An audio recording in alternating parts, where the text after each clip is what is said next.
Delight IAS में मैं kiwi Singh आप सभी का बहुत बहुत स्वागत करती हूँ। आज इस वीडियो में हम अपने एनसीईआरटी समरी कोर्स में पॉलिटिकल साइंस के पार्ट 2 के चैप्टर 7 जन आंदोलन का उदय के बारे में पढ़ेंगे। अभी तक जितने भी 6 चैप्टर कंप्लीट हो चुके हैं, ठीक है, तो उन सबको आप हमारे चैनल पे जाकर देख सकते हैं। और आज हम चैप्टर 7 पढ़ेंगे। इस चैप्टर में हम क्या पढ़ेंगे? इस चैप्टर में हम सामाजिक आंदोलन, किसान आंदोलन, कार्यकर्ता आंदोलन, महिला आंदोलन तथा पारिस्थितिक आंदोलन किस तरीके के हुए थे, इन चीज़ों के बारे में पढ़ेंगे। देखिए, हम ये देखेंगे कि अभी तक हमने ये पढ़ा कि आज़ादी के बाद भारत की राजनीतिक स्थिति, आर्थिक स्थिति, विदेश नीति और इसके साथ साथ क्या स्थितियाँ बनी थी, अन्य राजनीति में किस प्रकार के परिवर्तन आए थे। ठीक है, अब हम पढ़ेंगे समाज में क्या स्थितियाँ थी, जनता का क्या स्वरूप बदला था, जनता किस प्रकार से किस तरीके से अपनी अभिव्यक्ति कर रही थी। देखिए, 3 दशक के बाद हम देखेंगे कि जनता काफ़ी ज़्यादा परेशान हो गई थी और थोड़ा उनका धीरज भी टूटने लगा था। इसके साथ साथ हमने जैसे जो चुनावी भूचाल और राजनीतिक संकट के बारे में पढ़ा, उनका भी इसमें प्रभाव पड़ा था। ठीक है, जन संतोष की अभिव्यक्ति सिर्फ इसी रूप में नहीं हुई थी, जैसा हमने पढ़ा कि किसान आंदोलन या जिस तरीके से छात्र आंदोलन था, सिर्फ वही नहीं था। 1970 के दशक में हम ये देखेंगे कि विभिन्न सामाजिक वर्ग जैसे कि महिला, छात्र, दलित, किसान, सभी को ये लग रहा था कि लोकतांत्रिक जो राजनीति है वह उनकी ज़रूरतों और मांग पर ध्यान नहीं दे रही है, जिसके चलते उन्होंने अपनी समूह की आवाज़ बुलंद करने के लिए विभिन्न सामाजिक संगठनों के झंडे के नीचे एकजुट होकर आवाज़ उठाई। ठीक है, और उन्होंने इस चैप्टर में हमें इस चैप्टर में हम 1970 के दशक के बाद के जन आंदोलनों के विकास की यात्रा को परखेंगे। इसमें हम क्या क्या देखेंगे? इसमें हम देखेंगे कि जन आंदोलन क्या होता है और लोकतांत्रिक ढांचे में इन जन आंदोलनों ने किस प्रकार की भूमिका निभाई है, जन आंदोलन की प्रकृति क्या है, किस तरीके से ये जन आंदोलन की शुरुआत हुई थी, क्या इसका हमारे समाज पर प्रभाव पड़ा है, हमारी सोसाइटी ने किस तरीके से इस नए चैलेंज को एक्सेप्ट किया था, इन सब चीज़ों के बारे में हम पढ़ेंगे। ठीक है, तो सबसे पहले हम बढ़ते हैं अपने चैप्टर की तरफ और हम देखते हैं सबसे पहले अपने प्रश्न को। सूचना का अधिकार आंदोलन की शुरुआत 1990 में इसमें हुई। इसका नेतृत्व किस संगठन द्वारा किया गया? ठीक है, मजदूर किसान शक्ति संगठन, भारतीय मजदूर संघ, भारतीय किसान संघ या कांग्रेस द्वारा? इसका उत्तर मैं आपको वीडियो खत्म होने पर बताऊंगी। हम बढ़ते हैं अपने चैप्टर की तरफ और हम जानते हैं कि जन आंदोलन क्या था, जन आंदोलन किसे कहते हैं और क्या इसका देखिए, एक उद्देश्य की प्राप्ति के लिए, एक स्पष्ट उद्देश्य की प्राप्ति के लिए जो प्रयास किया जाता है उसे जन आंदोलन कहते हैं। जन आंदोलन के प्रमुख कारणों में हम देखेंगे गरीबी, बेरोजगारी, लोगों का राजनीतिक नेताओं और संस्थाओं से मोहभंग होना, किसानों का राजनेताओं से मोहभंग होना, अपनी आवश्यकताएं पूरी ना होना, अपनी मांगें ना पूरी होना, यह सब इसमें शामिल है। देखिए, और जो दल आधारित आंदोलन होते हैं, वे आंदोलन क्या होते हैं? वे ये होते हैं जो राजनीतिक दल द्वारा के सहयोग द्वारा शुरू किए जाते हैं। ठीक है, जैसे कि हम देखेंगे कि आंध्र प्रदेश में किसानों द्वारा तेलंगाना आंदोलन शुरू किया गया था, तिभागा आंदोलन और नक्सलवादी आंदोलन, इस तरीके की चीज़ें हमें देखने को मिलती है। फिर हम देखते हैं कि आंदोलन के प्रकार किस प्रकार के होते हैं। देखिए, आंदोलन 2 प्रकार के होते हैं, दल आधारित और गैर दलीय। ठीक है, दल आधारित में कौन कौन से आंदोलन आते हैं? ठीक है, दल आधारित आंदोलन में आते हैं नक्सलवादी, तेलंगाना आंदोलन या तिभागा आंदोलन, जैसा कि मैंने आपको बताया कि यह कौन से आंदोलन है। ठीक है, और गैर दलीय आंदोलन कौन कौन से हैं? महिला आंदोलन हुए हैं, पर्यावरण सुरक्षा से जाति आधारित जो आंदोलन है, इसके साथ साथ जो किसान आंदोलन है, यह जो है ये गैर दलीय है, ये सामाजिक संगठनों द्वारा इनकी शुरुआत की गई है। सबसे पहले हम देखते हैं दलीय आधारित जो आंदोलन है उनके बारे में हम एक बार देखेंगे।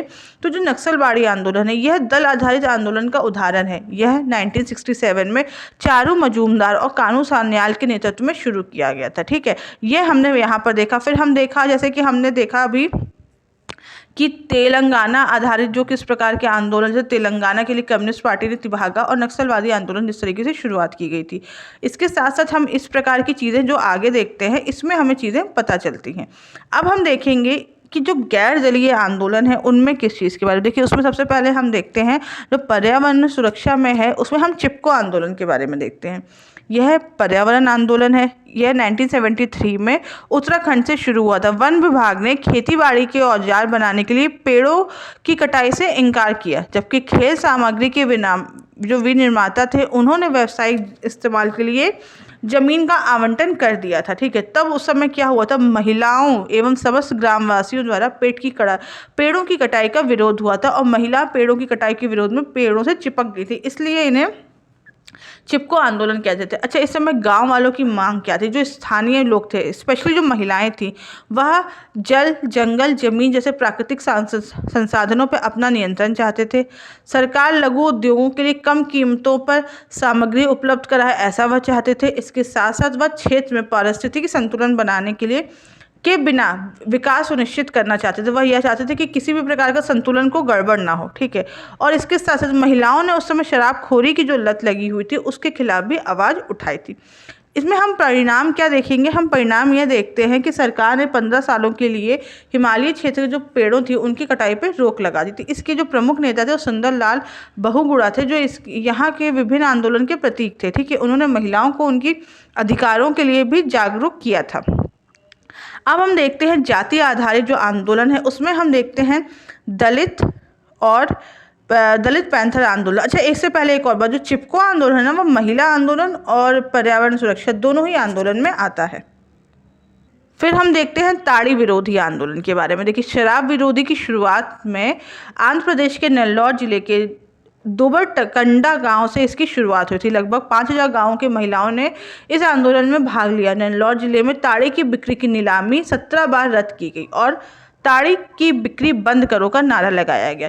देखिए, इसकी मांगे ये थी कि शराब की वजह से स्वास्थ्य खराब हो रहा था, आर्थिक कठिनाइयां हो रही थी, जिसकी वजह से वहाँ पर घरेलू हिंसा, महिलाओं पर अत्याचार तथा लैंगिक भेदभाव ज़्यादातर बढ़ता चला जाता और इसी का लगातार विरोध हो रहा था। दहेज प्रथा का भी हमने वहाँ पर विरोध देखा, क्योंकि यह स्थिति भी वहाँ पर देखने को मिलती थी। इसका परिणाम क्या हुआ? परिणाम में यह हुआ कि कई राज्यों में शराबबंदी लागू हो गई। इसके साथ साथ घरेलू हिंसा व महिला अत्याचारों के विरुद्ध कठोर नियम अपनाए गए और महिलाओं की मांग पर स्थानीय निकायों में आरक्षण भी कर दिया गया। ठीक है, जैसे कि हम देखते हैं कि 73 और 74 जो संविधान संशोधन अधिनियम हुआ है, जिसमें नगर निगम और पंचायत दोनों में ही महिलाओं को आरक्षण दिया गया। ठीक है, तो यह स्थिति भी हमें देखने को मिलती है। फिर हम पर्यावरण सुरक्षा आंदोलन में नर्मदा बचाओ आंदोलन के बारे में देखते हैं। नर्मदा घाटी विकास परियोजना में मध्य प्रदेश, गुजरात व महाराष्ट्र से गुजरने वाली नर्मदा व सहायक नदी पर 30 बड़े, 135 मंझले आकार के और 300 छोटे बांध बनाने का प्रस्ताव आया था। इसका लाभ क्या था? इसका यह लाभ था कि गुजरात के एक बड़े हिस्से सहित तीनों राज्यों में पीने का पानी, सिंचाई और बिजली उत्पादन की सुविधा प्राप्त होगी। कृषि की उपज में गुणात्मक सुधार होगा व बाढ़ व सूखे की आपदाओं पर भी अंकुश होगा। इसका विरोध क्यों हो रहा था? इस परियोजना से लोगों का पर्यावास, लोगों की जो जगह थी, रहने की जो स्थल था, आजीविका, संस्कृति और पर्यावरण पर बुरा प्रभाव पड़ रहा था और इस कारण लगभग हजारों लाख लोग बेघर हुए थे। ठीक है, और 245 जो लोग थे वह जो 245 गांव थे वह डूबने के क्षेत्र में आने वाले थे और लगभग 2.5 लाख लोग बेघर होने वाले थे। इसकी क्या मांगे थी? इसकी मांगे हम देखेंगे कि परियोजना से प्रत्यक्ष व अप्रत्यक्ष रूप से जो लोग प्रभावित हो रहे थे उनका समुचित पुनर्वास किया जाए, उनको एक स्थायी व्यवस्था दी जाए रहने के लिए। परियोजना में जो निर्णय प्रक्रिया में स्थानीय समुदायों की लगातार भागीदारी हो, जल, जंगल, जमीन जैसे प्राकृतिक संसाधनों पर उनका प्रभावी नियंत्रण हो और बांधों के निर्माण में आ रही भारी लागत का सामाजिक नुकसान के संदर्भ में मूल्यांकन भी किया जाए। ठीक है, इसके साथ साथ हम यह देखेंगे कि इसके जो प्रमुख जो नेता थे वह मेधा पाटेकर एक बहुत बड़ी नेता के रूप में उभरती हैं और इसके जब हम परिणाम के रूप में देखेंगे तो इसके परिणाम के स्वरूप केंद्र सरकार ने 2003 में राष्ट्रीय पुनर्स्थान नीति की भी घोषणा की थी। ठीक है, ये हमें देखने को मिलता है। फिर हम देखते हैं जो जाति आधारित आंदोलन था, उसमें हम क्या देखेंगे? उसमें हम देखेंगे जो दलित पैंथर्स के बारे में आंदोलन है उसके बारे में देखते हैं। यह देखिए, दलित पैंथर्स आंदोलन का प्रारंभ 1972 में महाराष्ट्र में दलित युवाओं के द्वारा हुआ था। दलित समुदाय की पीड़ा व आक्रोश की अभिव्यक्ति महाराष्ट्र में 1972 में शिक्षित दलित युवाओं ने दलित पैंथर्स नामक जो संगठन है उसको बना के की थी। आज़ादी के कई सालों बाद भी हम दलित समूह मुख्यतः जाति आधारित जो असमानता थी और अपने साथ हो रहे अन्याय के खिलाफ लड़ा थे, वह भी नहीं खत्म हुआ था। यह छुआछूत के खिलाफ थे जो हमें वहाँ पर देखने को मिलता था और यह एक तरीके से जो हमारा मूल अधिकार है आर्टिकल 17 उसके खिलाफ था। लेकिन जो वह सिर्फ संविधान में था। जो देखते हैं, जो समाज में स्थिति अभी भी बहुत खराब थी। दलित युवाओं की क्या मांगे थी? इनकी मांगे थी कि जाति आधारित असमानता और भौतिक संसाधनों के मामलों में यह अपने खिलाफ हो रहे अन्याय के खिलाफ लड़ना चाहते थे। आरक्षण के कानून व सामाजिक न्याय की नीतियों के कारगर क्रियान्वयन की इन्होंने मांग की थी। दलित महिलाओं के साथ हो रहे दुर्व्यवहार का विरोध किया। भूमिहीन किसानों, मजदूरों व सारे वंचित वर्गों को उनके अधिकार दिलवाने का प्रयास किया और दलितों में शिक्षा के प्रसार की बात हुई थी। इनकी हम गतिविधियों में देखेंगे, ठीक है, तो हम देखते हैं कि अनेकों साहित्यिक रचनाएं लिखी गई, रचनात्मक और सृजनात्मक ढंग से अपनी लड़ाई लड़ी गई और दलित युवकों ने आगे बढ़कर अपने अत्याचार का भी विरोध किया था। और परिणाम स्वरूप हम ये देखते हैं कि सरकार ने 1989 में कानून बना के दलितों पर अत्याचार करने वालों के लिए कठोर दंड का प्रावधान किया और दलित पैंथर्स के राजनीतिक पतन के बाद वहाँ पे BAMCEF, backward and minority classes employees federation का निर्माण भी किया गया था। ठीक है, यह स्थिति हमें देखने को मिलती है। अब हम देखते हैं किसान आंदोलन। उसमें हम देखते हैं भारतीय किसान आंदोलन या भारतीय किसान यूनियन के बारे में। इसका प्रारंभ 1988 में मेरठ द्वारा किया गया था। 1988 में जनवरी में उत्तर प्रदेश के मेरठ में यहाँ के सदस्यों ने धरना दिया और महेंद्र सिंह टिकैत के नेतृत्व में इन्होंने धरना दिया था। इनकी क्या मांगे थी? देखिए, वहाँ पे बिजली की दरों में लगातार बढ़ोतरी हो रही थी, जिसके लिए उन्होंने मांगे की थी और उसका विरोध किया था। गन्ने व गेहूं के सरकारी मूल्यों की बढ़ोतरी की मांग की। इसके साथ साथ कृषि उत्पादनों के अंतर्राज्यीय व्यापार पर लगे प्रतिबंधों को हटाने की मांग की।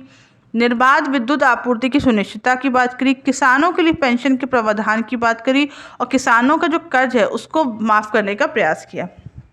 इन्होंने धरना, रैली, प्रदर्शन, जेल भरी कार्रवाई आदि के द्वारा सरकार पर दबाव बनाने का प्रयास किया।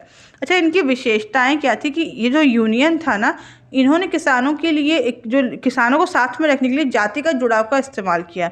इन्होंने अपनी संख्या के दम पर राजनीति में भी एक दबाव समूह के रूप में सक्रिय हुए। आंदोलन की सफलता के पीछे इनके जो सदस्यों की राजनीति, मोल भाव की क्षमता अधिक थी, क्योंकि यह ज़्यादा नकदी की फसल उगाते थे। यह अपने क्षेत्र के राजनीतिक सदस्यों में जिन लोगों का जो नाम था वह इसके सपोर्टर थे।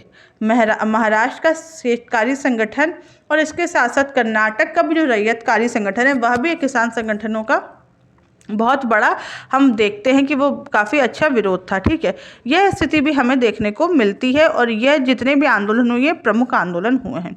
फिर हम देखते हैं कि जन आंदोलन का सबक क्या था, जन आंदोलन से हमें सीख क्या मिली है। देखिए, इन जन आंदोलनों का उद्देश्य दलीय राजनीति की खामियों को दूर करना था और यह इसमें प्रयास भी आया। हम देखते हैं जैसे कि ओबीसी के लिए कई प्रकार के प्रावधान किए गए हैं, ओबीसी के लिए आयोग भी बनाया गया है, तो यह स्थिति भी हमें देखने को मिलती है। सामाजिक आंदोलनों ने समाज के उन नए वर्गों की सामाजिक आर्थिक समस्याओं को अभिव्यक्ति दी जो अपने सामाजिक समस्याओं को चुनावी राजनीति के जरिए हल नहीं कर पा रहे थे। इसके साथ साथ जो जनता में क्षोभ व समाज के जो गहरे तनाव थे उनको सार्थक दिशा मिली, उनको एक तरीके से उनकी जो समस्याएं थी उनको हल मिला, जिससे लोकतंत्र की रक्षा हुई। क्योंकि अगर यह लोग सफल नहीं या ये लोग संतुष्ट नहीं हो पाते तो एक तरीके से लोकतंत्र फेल हो जाता। ठीक है, और लोकतंत्र के लिए भी एक विपत्ति की स्थिति आ सकती है।